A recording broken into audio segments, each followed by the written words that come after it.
All right, everybody, on a walk with my chidlin. Got a couple ideas rolling around in my head this morning. Nice and cool out, ready to talk. So I was writing this morning about how actions are the concretization of belief. So we have what we believe, we have value propositions, things that we consider to be good or bad.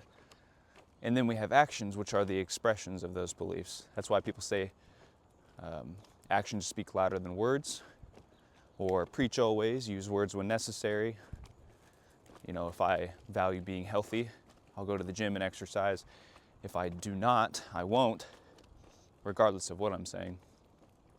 And so oftentimes people think that just because they say something, that means that they believe it. I don't think that's true. I think the act of being able to say what is right just shows that you know the measure, not that you measure up. Action is where you measure up. That's why somebody who is disciplined has a crazy will to resolve. They know what they want and then they do that thing, right? And so I started talking about habits because habits are the routinized value propositions. It's the consistent, practiced, repeated behavior of whatever you believe to the point where it becomes muscle memory. So when you practice something, at first it takes conscious thought because it's new. You haven't learned it yet. You haven't practiced it. And so you have to pay attention to each aspect of it to ensure what's going on. Well, after a while, your brain starts to see a pattern and think, oh, I've seen this before. I don't have to spend as much effort trying to decode this, right? And so it goes from the conscious mind to the unconscious or the subconscious, or you could say it moves from mind to body. It becomes habitual. You know, they say, how long does it take to gain a habit? I forget the exact number, but it's somewhere within the span of 2 to 4 weeks. If you start doing something consistently, within 2 to 4 weeks, you don't have to think about it anymore. It's just the way you breathe, right? And so you'll hear achievement people, successful people, entrepreneurial people, personal growth people, they'll say, you build your habits, then your habits build you, or you build your habits and then you become a slave to them. And so you only need willpower for the length of the time that it takes to build the habit, because that's the time that your mind takes to transfer it from conscious thought to the body. And then the body acts as a machine. So you could think of it like you're the programmer, and the program is not you. The program is what you create. And so the machine runs by itself, but you create the machine. And so you have habits right now. You have habits that are good for you. You have habits that are bad for you. And I've spent time specifically trying to create habits that will be good for me. And it takes a lot of time and effort, but once it's set, it's good to go. One of those was reading, one of those was writing, one of those was exercising. At first, all of these things took a lot of effort, but now they don't take as much. I'll just be honest with you. I don't want to do it every day, but there's not as much resistance. And so I've built the machine that is now running for me. And so that's the thing is you have to decide what you want your machine to be. Because when you think of action, well, you decided to take that action. And that's a value proposition. That's the concretized version of whatever you believe to be valuable. If you think it's valuable, then you're going to think it's worth the doing. So anything that you repeat, anything that you return to, anything that you practice is something that you have said, this is worth returning to. That's a conscious decision. And if it becomes habitual, then even though it may not be conscious in the moment because your body's just doing it, because that's what you've trained it to do, the fact is that you've trained it to do that. And so at one point or another, it was conscious. Kind of like when someone lies all the time, they may not even be conscious that they lie all the time. They're so used to lying that it's just what they do. But at one point in their life, they've decided that, it's better to lie than to tell the truth for this or for that reason. And so they trained themselves to be liars. And so it is with anything that we do. When you talk about the belief, whatever you hold dear to you, the belief or the value proposition is a metaphysical closeness. It's not a physical closeness, it's a metaphysical closeness. Just like I'm in relationship with my walls, right? I could hate my walls, but they're right there. That's a quantity closeness. I run into that wall 20 times per day. It's my wall. I can love it or I can hate it, but it's there no matter what. I'm in a relationship with it. But if I like my neighbor's walls better, even though I don't run into it 20 times a day, I have a metaphysical closeness to it.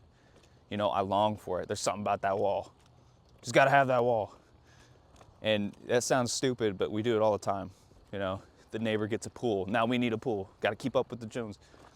So the same thing when it comes to relationship with your friends and family. It's like, we literally act this out. The door is the gateway between strangers and friends, your front door. That's why strangers knock, but they don't come in. Friends come into the living room, and you'll say stuff like, make yourself at home. But if they start rearranging furniture, you'll be like, hey, bro, this is my house. It's not your house. I don't know what you're doing. And you say, well, you said make yourself at home. It's like, I was just trying to be friendly.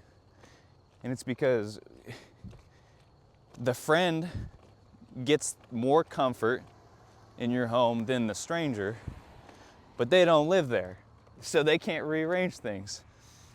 And so then you would say, okay, well, my kids are even closer than friends.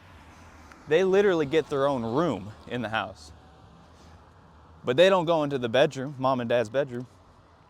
Well, who's in mom and dad's bedroom? Well, it's mom and dad. It's like they share a bed. And it's like you see a theme here that the closer the relationship is, the higher the quality the relationship, the more intimate the relationship, the closer in proximity physically. And so when you see a couple that's sitting right next to each other, but they feel miles away from each other, it's because they have a lot of quantity of interactions, but they're low quality, right? The relationship literally means relative, as in like where you are compared to somebody else, and the ship part is quality. So if you have a bad relationship, what you're saying is you spend a lot of time with someone you don't like because it's low quality. So if you have a good relationship, what you're saying is you spend a lot of time with people you do like. And so that's supposed to be the union between the metaphysical and the physical, right? Like you share a bed with your wife for a reason. It's not like you're gonna share a bed with a stranger at the supermarket.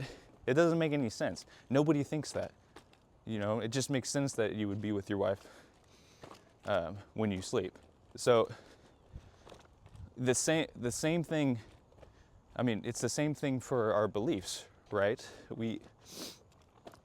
We accept the closeness and proximity based on whatever is the most personal beliefs to us, right? Beliefs are personal. They're intimate. What you believe is literally what you're closest with, and that's expressed through your body. It's expressed through action. Just like you and your wife become one because you're intimate, you and your beliefs become one because you're intimate with your beliefs. It's a relationship. And so when you decide to act, what you're attempting to do is express your closeness with your beliefs through something that is limited, right? You could say beliefs are eternal, unlimited, and you could say that your spirit is eternal and unlimited, but actions are limited. You know, we have a certain amount of time, a certain amount of effort, a certain amount of resources. And so anytime that you decide to act in a certain way, you are bumping up against limitation. So that makes, you know, they say in the money world, scarcity drives value. You know, it makes things seem more valuable. It's like the offer only lasts until tomorrow, and there's only 3 of them, right? So if you only have a certain amount of decisions that you can represent who you are, what you believe, what you want, then your actions matter. And that's why actions speak louder than words. And so when you act, you're deciding who you want to be most intimate with, belief-wise and person-wise. And so the habit, when I say the habit is the routinized version of a value proposition, all I'm saying is that it's the embodied version of what you believe. We all know this. Like, someone says they're going to do something and then they don't, we can just assume that they don't actually want to do it, and vice versa. And so when we speak of discipline, I think that's the same thing. I think discipline is the expression of what you're in relationship with, ultimately.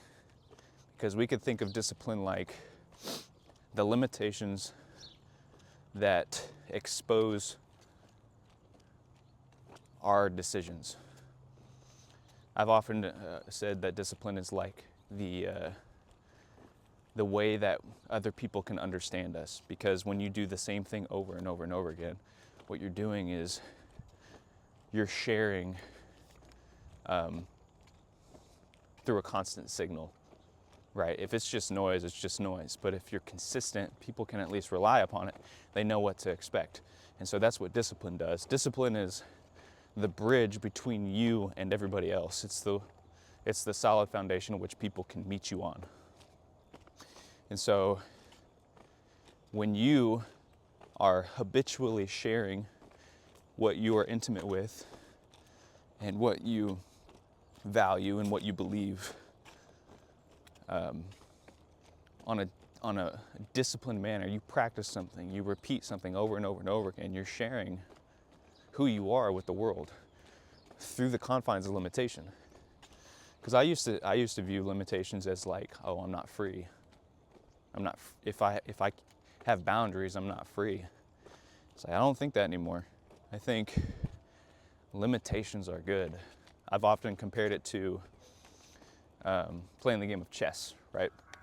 When you play the game of chess, you could look at the rules and be like, oh my gosh, these rules are confining. You know, I can't be who I really want to be. I'm not playing by the rules. But then you can't play the game. It's like nobody can play with you. Nobody understands where to meet you. So that's fine, you can be free, but then you're alone. It's like, that's not helpful. So much better to learn the rules of the game and agree to play by them. And so at least you can be in relationship with other people. And then once you've done that, you can play the game an infinite amount of ways. You know, how many different games of chess are there? And so that's what the Bible was supposed to be. In religion, it's the unifying contract, right? These are the rules. Now we can play. And if you look at any of them, they all point to relationship. I mean, it's literally just things that, like, don't lie. Why do you not lie? Because then people can trust you. And if people can trust you, they're going to want to be around you because they can rely on you. Don't murder. Why don't you murder? Because if you murder somebody, nobody's going to want to be in relationship with you. Duh. It's like, don't do that. They even try to trap Jesus, and they were like, what's the top commandment? And he's literally like, just love God and love others. Well, that's relational. Is that about right and wrong? I don't think that's about right and wrong as much as it is about, being in a relationship with people. So the rules are supposed to serve unity, right? So when you are practicing something, when you're repeating something, when you're being disciplined about something, when you're acting something, you are communicating to the world who you are in a way that they can understand. Because people need familiarity. They talk about family. Family is relative. Your relatives. Family is from the same root word as familiar. And relative is from the same root word as relationship. And so when we're speaking of the quality of relationship, we're talking about how familiar something is. And if it's of high quality, then it becomes family. There's a closeness to it. There's an intimacy to it. But you can only get there through repetition and practice. Because how is somebody supposed to be family to you if they're not familiar with you, because you can't stay disciplined enough to tell them who you are, right? So if you don't want to be disciplined, that's cool. That's entirely up to you. But all that, and I'm speaking to myself, my two year ago self. But if you don't want to be disciplined, that's fine. But all that means is that nobody's going to understand you, and nobody's going to be familiar with you, and you're not going to have a family because nobody knows who you are. Like, that's all that means. So, okay, running up to the end of my walk here. Probably have some more thoughts tomorrow or the next day. So, if you have any ideas about this, let me know what you think in the comments.